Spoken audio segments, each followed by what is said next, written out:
In front of me, I have the brand new Razer Blade Advanced with the 12th generation Intel processor, and today we're gonna compare it to the 16-inch MacBook Pro and everything from the displays, the design, the speakers, the webcam, the CPU performance, graphics performance, as well as real-world tasks such as photo editing, video editing, and more. And we're gonna find out once and for all who makes the best laptop for $2,500. Here are the full specs side by side. They are very similar, but the Razer gives us double the storage. We'll see just how fast that is. And of course, we have an Intel processor with 14 cores, 20 threads, and an RTX 3060 graphics card with 6 gigs of memory. Size-wise, they are almost identical. The Razer actually sits a little bit higher off of your desk just because it has fans on the bottom and it needs bigger feet to maintain the airflow, whereas the MacBook has vents on the bottom side that don't get blocked as easily. Now, we also have a difference of internal battery. The Razer has an 80 watt-hour battery compared to 100 on the MacBook, and along with the differences in efficiencies, the battery life difference is pretty dramatic. And with that, the MacBook has a MagSafe charger, 140 watt, or you can use the USB Type-C to charge, and that's because it doesn't need that much power. It's very efficient. I believe it doesn't use over 80 watts total peak power in this configuration, whereas the Razer has a 230 watt brick, and of course it does need that power for that CPU that has a bunch of cores and the graphics, and it's gonna be interesting to see how it performs later. We're gonna do performance tests and also unplug and see how much performance we lose. As far as ports, Apple finally added some back this year, but the Razer still one-ups the MacBook with 3 USB-A ports, which is really nice to have. And the MacBook does have 1 extra Thunderbolt that the Razer doesn't. Now, one thing I absolutely love about the Razer is Windows Hello. It's so convenient. You guys saw that right there, just logged me in automatically. And with the MacBook, even though we have this giant notch right there, Apple didn't really make use of it, and it's a bummer. Of course, we do have Touch ID, it works, but it's not as great as Windows Hello. I really wish they added Face ID. Now, as far as the keyboards and the trackpads, the Razer actually does a pretty decent job. They've really improved in the last few years, especially on the trackpad, but it still is a diving board design, so it's a lot harder, almost impossible to press at the top and easy at the bottom, whereas the MacBook has that force touch that can be adjusted. It's perfectly even, it is larger. Nobody argues that MacBooks have the best trackpads, and the keyboard also, this newer design that they've had the last couple of years, is a little bit better than their Razer, but I don't think anybody's gonna complain if they buy one of these. Now, we have a lot of differences in terms of the displays, and we're gonna cover that in just a sec, but first, I wanna compare the sound quality. Razer's had this THX logo here for a little bit. Last time I listened to one, I was disappointed, but let's go ahead and see if they've made some improvements compared to the amazing speaker system with woofers in the 16-inch MacBook Pro.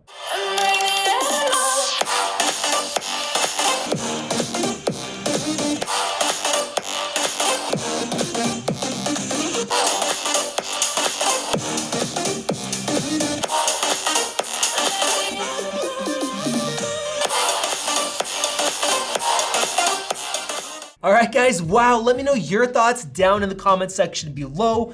I was not expecting that. The Razer is super loud compared to the MacBook. It's quite a bit louder. Now, it's mostly highs, and what I think they did is turn down the mids and really turn down the bass and crank up those highs, because the bass is pretty much non-existent. Now, the MacBook, it's quieter, but man, the bass is there, so much richer, so much more of a natural, high quality sound. And before, the Razer actually sounded decently balanced. It was just really quiet. Now, I think that for usability, if you just need to hear something, it might be good to have that option. And I did turn on the improved audio quality in the settings. So definitely the MacBook sounds a lot better, but I'm glad that they turned the Razer from a really quiet machine to one that is much louder and usable now. Comparing the displays, we do have quite a bit of differences.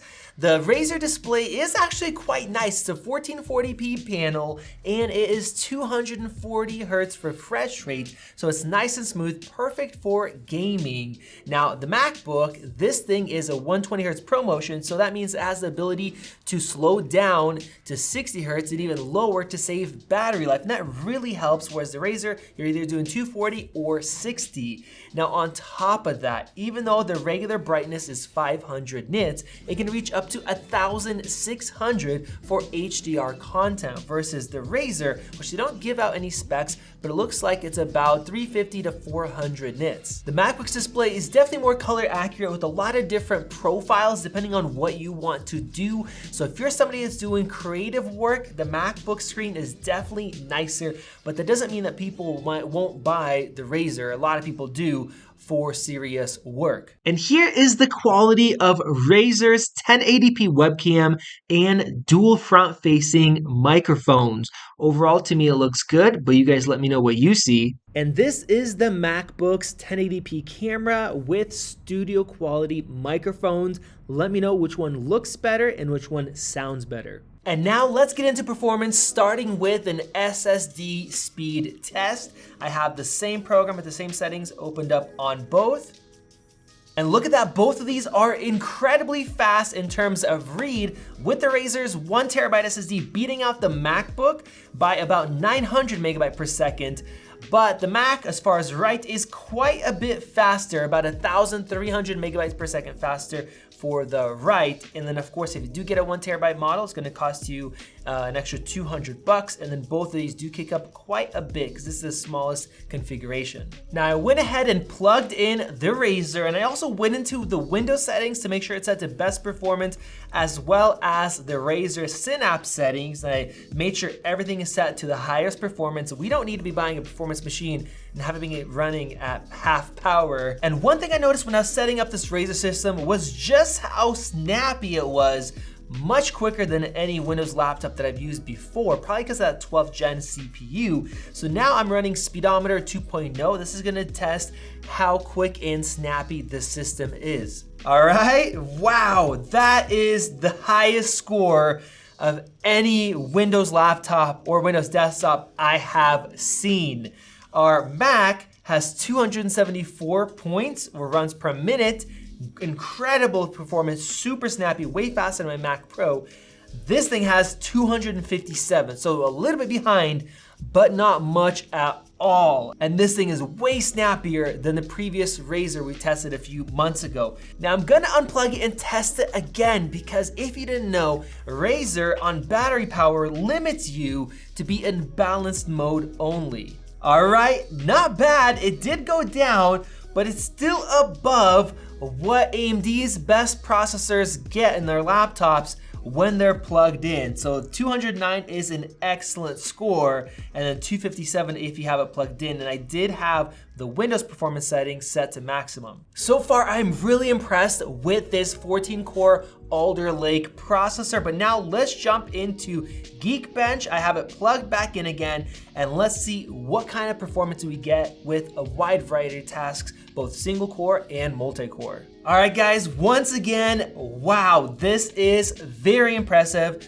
for two different reasons. First off, the single core score actually beats out the MacBook Pro by just a tiny bit, within margin of error basically, but it's right there. No wonder it's so snappy when I was setting stuff up. And the multi-core score, while it does not beat out the M1 Pro, it is still very, very close, about 500 points away. That's pretty much insignificant. You're not gonna notice that difference day to day. And with that, even though I did hear the fans spin up, they barely spun up compared to the previous generation Razer laptops that would get loud and they'd spin up their fans. So quite impressive. But now let's check out Cinebench R23. That's gonna max out the CPUs. Maybe this thing will get loud while the MacBook still stays silent and on battery power. I'm starting the 10-minute test here, plugged in, and let's see.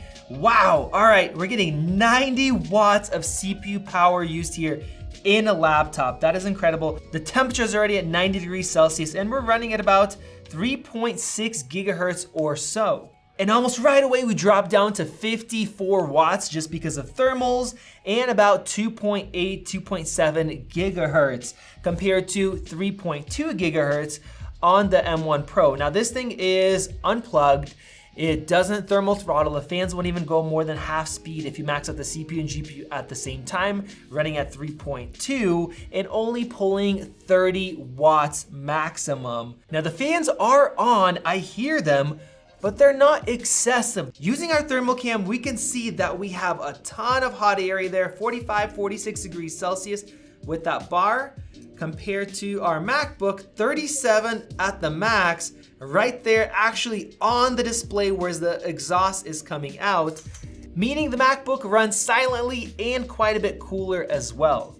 All right, guys, wow, that is close right there. We have 12,620 for the Razer compared to 12,375. So yes, in full 100% CPU performance plugged in, the Razer does beat the MacBook, even though in Geekbench 5's multi-core score, it actually lost by about 500 points. Very impressive. That was a 10-minute stress test. Now, I do want to run that one more time. I'm not going to run the full 10-minute test, but I do want to run just one quick test. We'll see what kind of difference we get if you're running on battery power and how much limitations the CPU has. All right, wow, it looks like on battery power, this 14-core processor is running right around the same amount of wattage as our MacBook Pro. We're getting about 30 watts, 31, 31 and a half, just slightly higher than this Mac. It's gonna be interesting to see what performance we get both on battery, both the same wattage, Intel 12th Gen Alder Lake versus Apple Silicon M1 Pro. And here we go, look at that score. Take a guess down below what you think it got running at the same exact wattage or just slightly higher than the wattage of the MacBook Pro. We're getting 7,952 points. That means that it's a pretty significant drop, and the MacBook is about 56% more powerful. So a lot of people talked about Alder Lake, its efficiencies. When you downclock it, you're running at lower wattage, it still performs very well, and it does decently enough, and part of this is Razer's software and what they're doing, but the MacBook gives you all that performance on battery power as well. Now, of course, the CPU isn't everything. We also have graphics, so I'm gonna run 3D Mark's Wildlife Extreme Unlimited test. So we are not limited by resolution to keep it fair. And let's see what kind of performance differences we get with these graphics paired to the CPU. And look at that, Razer is fighting back now with that Nvidia graphics card scoring 16,248 compared to a nice score, but much lower, 10,432. So the Razer, when it's plugged in, is about 55% more powerful in terms of graphics performance for gaming and other tasks.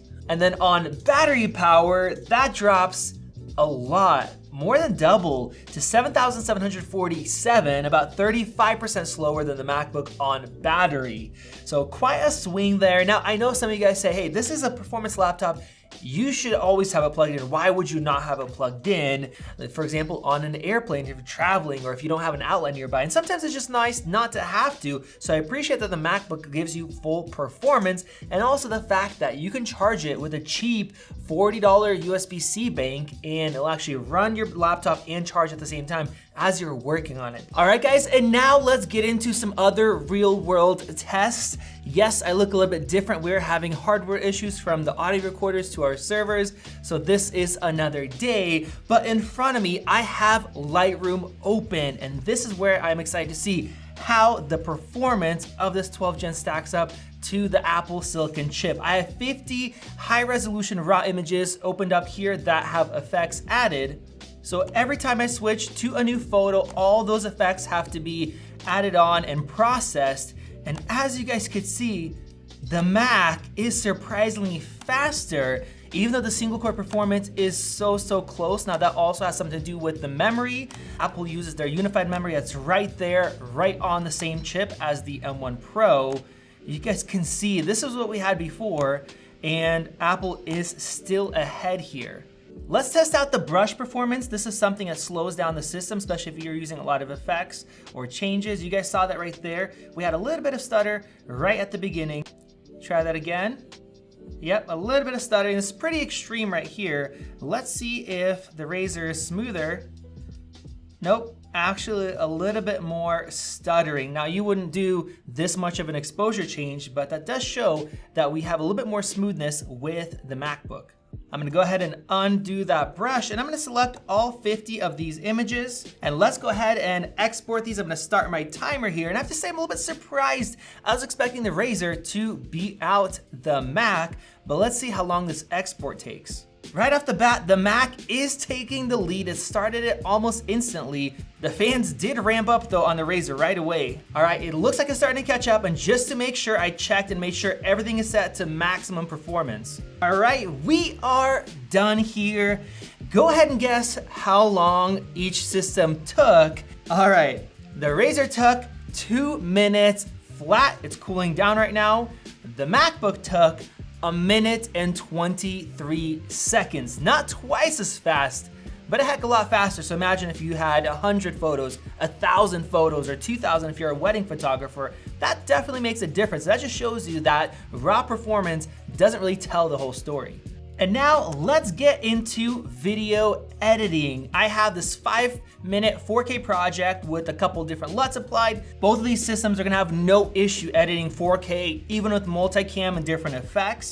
So let's go ahead and export this project. I am using the Nvidia encoders here, which are much faster than the built-in QuickSync ones. Let's hit render. And right away, our Mac is exporting at about 89 to 90 frames per second, while our Razer is running at about 71. And it looks like the graphics card is actually the limitation. It's 100% maxed out. So it's not the encoders, it's the actual GPU performance, where in like the gaming test, we saw that the GPU was much faster than this. And the Razer took 1 minute and 45 seconds to export compared to 1 minute and 21 for the Mac.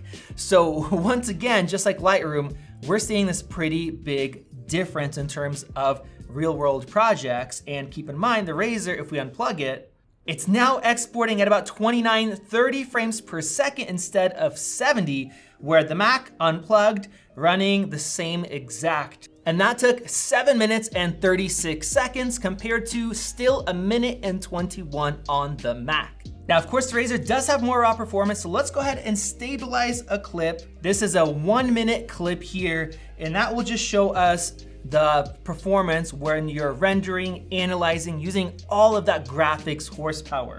And here, the Razer took 32 seconds compared to the Mac taking 39 seconds on this 1 minute clip. So as far as raw horsepower, the Razer is still a little bit ahead, but nothing like that huge lead we saw in gaming. Now, I do wanna do a more detailed video editing test if enough of you guys care about that, because there are so many codecs. Of course, the Mac has ProRes decoders and encoders built in. We also have raw codecs like Red, Blackmagic. So if you guys wanna see that, let me know down below. So overall, guys, here you go. Intel did a great job with the 12th gen CPUs. Razer did a good job. This thing is cooler, it is quieter. It's a much nicer system than before. If you're gaming, of course, this is the way to go. But if you're somebody doing video editing, photo editing, different productivity, and if you're somebody that cares about performance on battery and battery life, we do have a pretty big difference. The display is a lot nicer for people who are doing that kind of work. So you guys let me know your thoughts. Which one would you buy? Who makes the best laptop for $2,500? Is it Apple or is it Razer? Check out one of those great videos right over there. Click above to subscribe if you guys want to see more videos to help us reach our goal of 1 million subscribers. We would absolutely appreciate it. This has been Max, and I'll see you in the next video.